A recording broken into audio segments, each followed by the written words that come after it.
आज हम लोग एक स्पेशल टॉपिक पे डिस्कशन करेंगे और वो थोड़ा फास्टिंग से रिलेटेड है।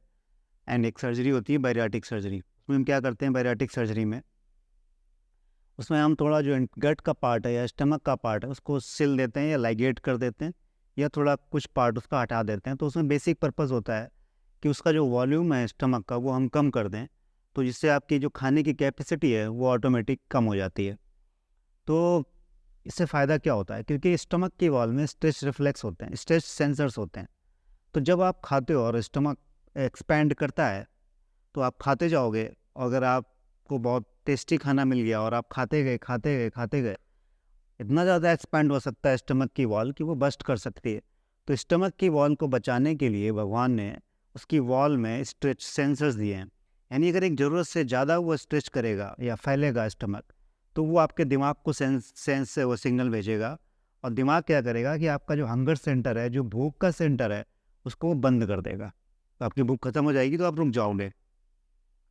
तो बैरियाटिक सर्जरी में करने से क्या फ़ायदा होता है कि आपने अगर स्टमक का कोई पार्ट हटा दिया, तो आपने थोड़ा सा खाना खाया तो वो स्ट्रेच होगा। अब वहाँ पे उसका स्पेस तो बचा नहीं स्टमक में, तो वो बहुत जल्दी सिग्नल वो जो स्ट्रेच सेंसर हैं भेज देंगे दिमाग को कि स्टमक जो है ना फुल हो गया है, अब नहीं तो भूख जो हंगर सेंटर है वो बंद हो जाएगा।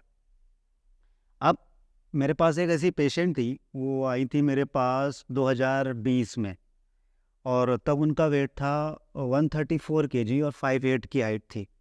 तो उन्होंने एक दिल्ली के अस्पताल है पटेल नगर में, बहुत ही अच्छा हॉस्पिटल है, वहाँ पे उन्होंने बैरियाटिक सर्जरी के लिए पेपर सबमिट कर दिए थे और कंसर्ट भी दे दिया था कि मुझे बैरियाटिक सर्जरी कराना है।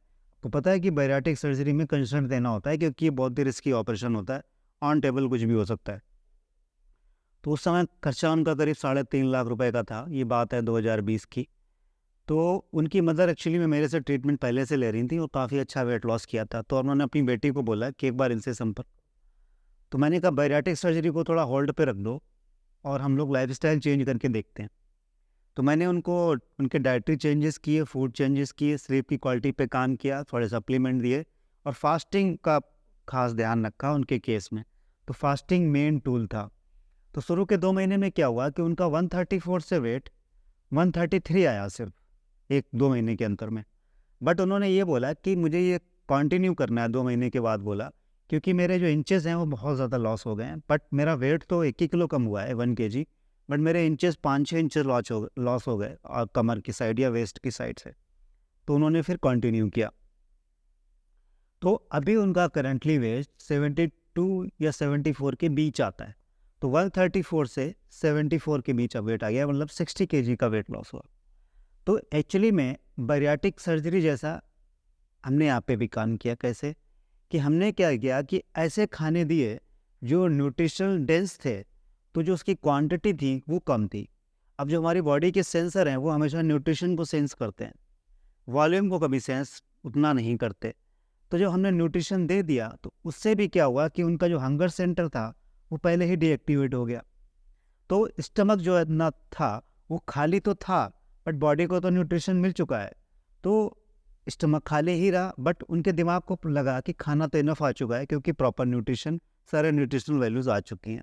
तो ये जब रिपीटेटिव ये हुआ 1 दिन 2 दिन 10 दिन 1 महीने 2 महीने 3 महीने, तो जब बॉडी ऐसे सेंस करती है कि जब खाना इतने से ही काम चल रहा है तो इतना बड़ा स्टमक रखने की क्या ज़रूरत है, तो नेचुरली ही आपका जो स्टमक का साइज है वो धीरे धीरे कम होने लगता है।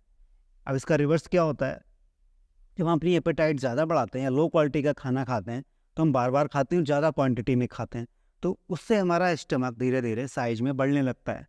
बट हम जब इसका उल्टा करते हैं, न्यूट्रिएंट डेंस खाना खाते हैं और सम टाइम हम फास्टिंग भी करते हैं, तो जब बॉडी को लगता है कि इतने बड़े स्टमक की क्या ज़रूरत है, जब जब 200 ml या 300 ml स्टमक से काम चल रहा है या 600 ml स्टमक से काम चल रहा है, तो 1 लीटर या 2 लीटर वाले वॉल्यूम के स्टमक के रखने की क्या ज़रूरत है। तो धीरे धीरे आपका जो स्टमक है ना वो श्रिंक करने लगता है। तो इसीलिए लोग जो बहुत अच्छी हेल्दी डाइट करके या फास्टिंग करके अपना वेट कम करते हैं, तो उन्होंने आपने नोटिस किया होगा कि उनका जो खाने का जो वॉल्यूम है वो भी कम हो जाता है। तो जो पहले खा पा रहे थे उतना अब वो नहीं खा सकते हैं। तो उसके पीछे मेन रीज़न यही होता है, उनका नेचुरल बैरियाटिक सर्जरी हो गई होती है। तो मेरा बताने का ये रीज़न था कि अगर आप चाहो तो बैरियाटिक सर्जरी जैसी चीज़ को आप घर में भी 2-3 साल फॉलो करके वो चीज़ मिमिक कर सकते हो। तो बहुत लोग शॉर्टकट सॉल्यूशन ढूँढते हैं, वो सर्जरी की तरफ चले जाएँगे।